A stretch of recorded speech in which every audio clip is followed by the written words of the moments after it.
തസ്ലീമ നസ്രീൻ ബംഗ്ലാദേശുകാരിയായ വിശ്വപ്രസിദ്ധയായ എഴുത്തുകാരിയാണ്. അവരുടെ സാഹിത്യ മൂല്യത്തെക്കുറിച്ചല്ല നമ്മുടെ ചർച്ച, അതിനെക്കുറിച്ച് ഡിബേറ്റ് ഉണ്ടാവാം. പക്ഷെ ആവിഷ്കാര സ്വാതന്ത്ര്യത്തിന്റെ പേരിൽ സ്വന്തം നാട്ടിലെ ഇസ്ലാമിക തീവ്രവാദികളാൽ വേട്ടയാടപ്പെട്ട് ആട്ടിയോടിക്കപ്പെട്ട ഒരാളാണ് അവർ.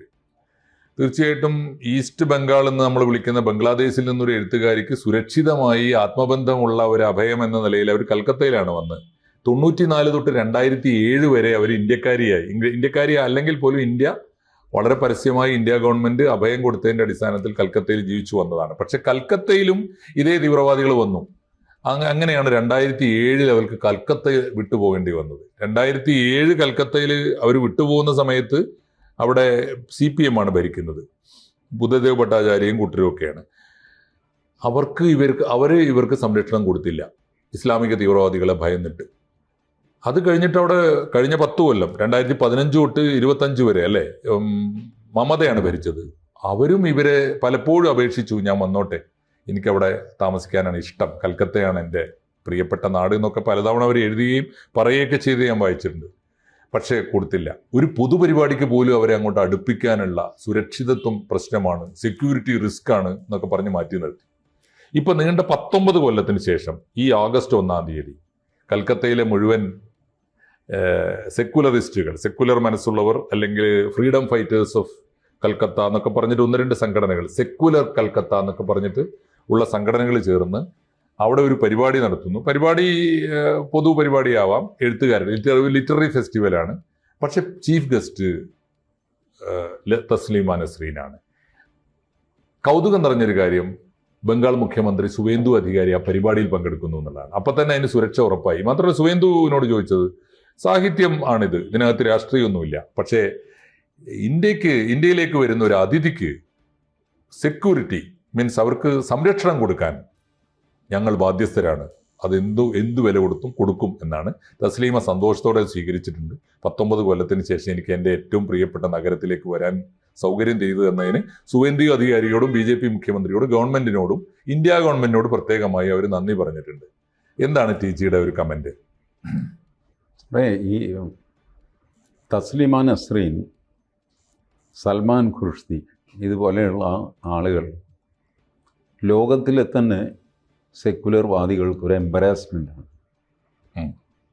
സെക്കുലറിസ്റ്റുകളുടെ ഏറ്റവും വലിയൊരു കള്ളത്തരം അവർ ഇസ്ലാമിനെ പൊതിഞ്ഞു പിടിക്കുന്നു എന്നുള്ളതാണ്. ഇസ്ലാമെ അവർ അടുക്കില്ല. പ്രൈവറ്റ് ടോക്കിൽ ചിലരൊക്കെ സമ്മതിക്കും, അവർ കാണിക്കുന്ന പോക്കൃത്തരാണെന്നൊക്കെ പറയും. പബ്ലിക്കിൽ ആരും ഒരു അക്ഷരം മിണ്ടുകയില്ല. പ്രൈവറ്റിൽ സംസാരിക്കാൻ പോലും ഭയമുള്ളവരുണ്ട്.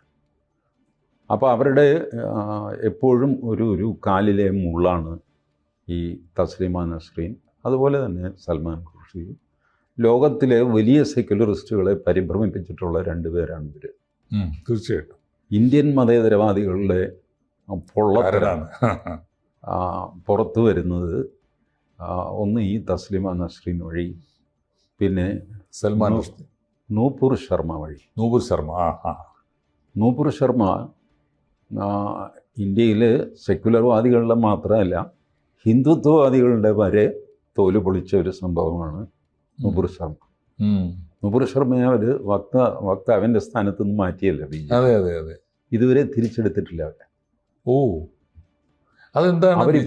മനസ്സിലാവാത്തത് അവരിപ്പോഴും ഒളിവിലാണ്. ഒളിവിലാണോ? പോലീസ് സംരക്ഷണമുണ്ട്, ബട്ട് പ്രാക്ടിക്കലി ഒളിവിലാണ്. എന്നുവെച്ചാൽ വെറുതെ ഇറങ്ങി ഒരു സ്ത്രീയെ പോലെ പോയി പച്ചക്കറി വാങ്ങിച്ചുകൊണ്ട് വരാനൊന്നും പറ്റില്ല. സമയവും കാലമൊക്കെ നോക്കി പോലീസ് ഉണ്ടെന്ന് അവിടെ തന്നെ ഉണ്ട്, നാട്ടിലുണ്ട്. യെസ്. അപ്പോൾ ഇത്തരം ആളുകളെ ഏത് ഭരണകൂടവും ഭയപ്പെടുന്നുണ്ടല്ലേ, വല്ലാതെ ഭയപ്പെടുന്നുണ്ട്. പണ്ട് അരുൺ ഷൂറി പറഞ്ഞിരുന്നു, കിൽ 1,000 ഫ്രൈറ്റൻ തൗസൻഡ്സ്. ഒരാളെ കൊല്ലുക, 1000 പേരെ നിങ്ങൾക്ക് ഭയപ്പെടുത്താൻ സാധിക്കും. ഇതാണ് അതിൻ്റെ പ്രിൻസിപ്പിൾ. നൂപുർ ശർമ്മ അത് സംസാരിച്ചതിന് ശേഷം സാർ നോക്കിക്കോളും, TV ചർച്ചയിൽ ആരും ഇന്ന് വരെ ഖുറാനെയോ ഹദീസിനെയോ വിമർശിക്കാൻ ധൈര്യപ്പെട്ടിട്ടില്ല. ആ സിറ്റുവേഷൻ വരാൻ ആങ്കർമാർ സമ്മതിക്കുകയുമില്ല. ചർച്ച അങ്ങോട്ട് പോകുന്നു എന്ന് കണ്ടു കഴിഞ്ഞാൽ ആങ്കർമാർ ഡിഫ്ലക്റ്റ് ചെയ്യും. കേരളത്തിലെ ചാനലുകളിൽ ജനം ചാനൽ ഒഴിച്ച് വേറെ ഒരു ചാനലിലും സാറിന് ഖുറാനെ വിമർശിക്കാൻ സാധ്യമല്ല. വരികളെടുത്ത് വിമർശിക്കുന്നതോ പോട്ടെ, ഖുറാനെ പറ്റി ജനറൽ ക്രിട്ടിക്കൽ സ്റ്റേറ്റ്മെൻറ്റ് സാറിന് നടത്താൻ സാധ്യമല്ല. സമ്മതിക്കില്ല ആങ്കർ. TG പലപ്പോഴും വെല്ലുവിളിക്കുന്ന ഞാൻ കണ്ടിട്ടുണ്ട് പല ചാനലുകളിലും. അത് അത്രയ്ക്ക് ഇത് പേടി മാത്രമല്ല, ഈ ഭയം കൊണ്ട് ഒരു അടിമത്വം വരുമല്ല. എന്താ അതിന് പറയുന്ന ഒരു പ്രത്യേക സ്റ്റോക്ക്ഹോം സിൻഡ്രോം എന്നൊക്കെ പറഞ്ഞു. തന്നെ ഉപദ്രവിക്കുന്ന, തന്നെ നിരന്തരം തോന്നുമ്പോഴൊക്കെ ബലാത്സംഗം ചെയ്യുന്ന, തന്നെ കൊണ്ട് ചോറും കറിയൊക്കെ വയ്പ്പിക്കുന്ന ക്രൂരനായ ഒരു പുരുഷനെ ഒരു പെൺകുട്ടി മെല്ലെ സ്നേഹിച്ചു തുടങ്ങുന്നത് പോലെ ഈ സെക്യുലറിസ്റ്റുകൾ ഇസ്ലാമിനെ വല്ലാതെ സ്നേഹിക്കുന്നു, വല്ലാതെ സ്നേഹിക്കുന്നു. അത് എനിക്ക് തോന്നുന്നത് അസ്ഥാനത്താണെങ്കിലും പുനത്തിൽ കുഞ്ഞബ്ദുള്ളയുടെ കഥയുടെ ഒരു തലക്കെട്ടുണ്ട്. മലമുകളിലെ കുഞ്ഞബ്ദുള്ളെ എന്നെ വന്ന് ബലാത്സംഗം ചെയ്യൂ. മലമുകളിലെ അബ്ദുള്ള അദ്ദേഹത്തിൻ്റെ കഥയാണ്. ആ കഥയുടെ അവസാനം, തലക്കെട്ടല്ല, അത് അവസാനമാണ്. മലമുകളിലെ കുഞ്ഞബ്ദുള്ളെ എന്നെ വന്ന് ബലാത്സംഗം ചെയ്യൂ എന്നാണ് അതിൻ്റെ എന്നാണ്. അപ്പോൾ അത് ഇന്ത്യൻ ഈ സോ കോൾഡ് സെക്യുലർ സ്ത്രീകളുടെ ആഗ്രഹമാണ്. അറിയാതെയാണെങ്കിലും ഈ ഇദ്ദേഹം പുനത്തിൽ കുഞ്ഞബ്ദുള്ള എഴുതിയിരിക്കുന്നത്. They enjoy that. They enjoy rape by jihadis, not by Muslims, rape by jihadis. അവർക്കത് ഇഷ്ടമാണ്. അതുകൊണ്ട് അരുന്ധതി റോയ് ഒന്നുമില്ലെങ്കിൽ ഒരു സ്ത്രീയല്ലേ. ഇവരൊരക്ഷരം പറഞ്ഞിട്ടുണ്ടോ? അല്ല, ഈ ഇവരെ പറ്റി നൂപുർ ശർമ്മ അല്ല, നമ്മുടെ ബംഗാളി, നമ്മുടെ സബ്ജക്റ്റ് തസ്ലിമയെ പറ്റി അരുന്ധതി റോയ് ഒരക്ഷരം മിണ്ടിയിട്ടുണ്ടോ? ഇല്ല അല്ലേ, ഞാൻ ശ്രദ്ധിച്ചിട്ടില്ല.